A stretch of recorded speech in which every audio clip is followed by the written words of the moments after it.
ఓం నమో వెంకటేశాయ. ఇప్పుడు మనం శ్రీమద్ భగవద్గీత 18వ అధ్యాయం మోక్ష సన్యాస యోగంలో 23వ శ్లోకం నేర్చుకునే ప్రయత్నం చేద్దాం. నియతం సంగరహితం నియతం సంగరహితం నియతం సంగరహితం నియతం సంగరహితం నియతం సంగరహితం నియతం సంగరహితం అరాగద్వేషతః కృతం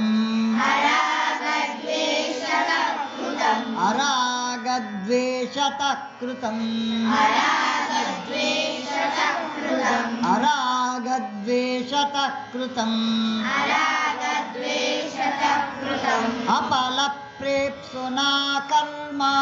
అపలప్రేప్సునా కర్మ అపలప్రేప్సునా కర్మ అపలప్రేప్సునా కర్మ అపలప్రేప్సునా కర్మ అపలప్రేప్సునా కర్మ యత్తత్ సాత్వికముచ్యతే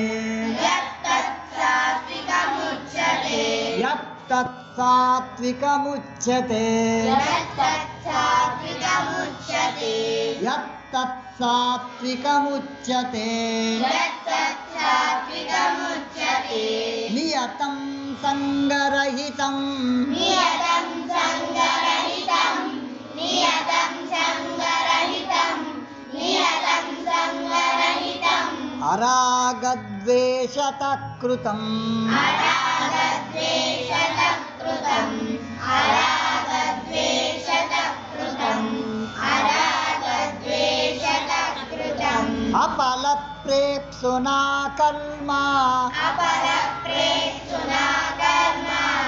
అపలప్రేప్సునా కర్మ అపలప్రేప్సునా కర్మ యత్తత్ సాత్వికముచ్యతే యత్తత్ సాత్వికముచ్యతే యత్తత్ సాత్వికముచ్యతే యత్తత్ సాత్వికముచ్యతే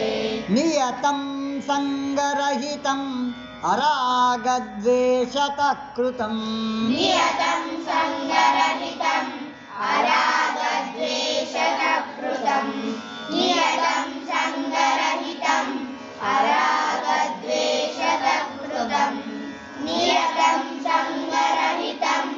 అరాగద్వేషతః కృతం అపలప్రేప్సునా కర్మ యత్తత్ సాత్వికముచ్యతే అపలప్రేప్సునా కర్మ యత్తత్ సాత్వికముచ్యతే అపలప్రేప్సునా కర్మ యత్తత్ సాత్వికముచ్యతే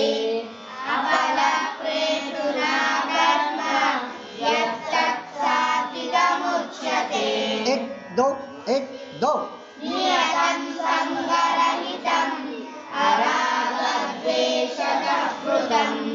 అపలప్రేప్సునా కర్మ యత్తత్ సాత్వికముచ్యతే एक दो నియతం సంగరహితం అరాగద్వేషతః కృతం అపలప్రేప్సునా కర్మ యత్తత్ సాత్వికముచ్యతే एक दो నియతం సంగరహితం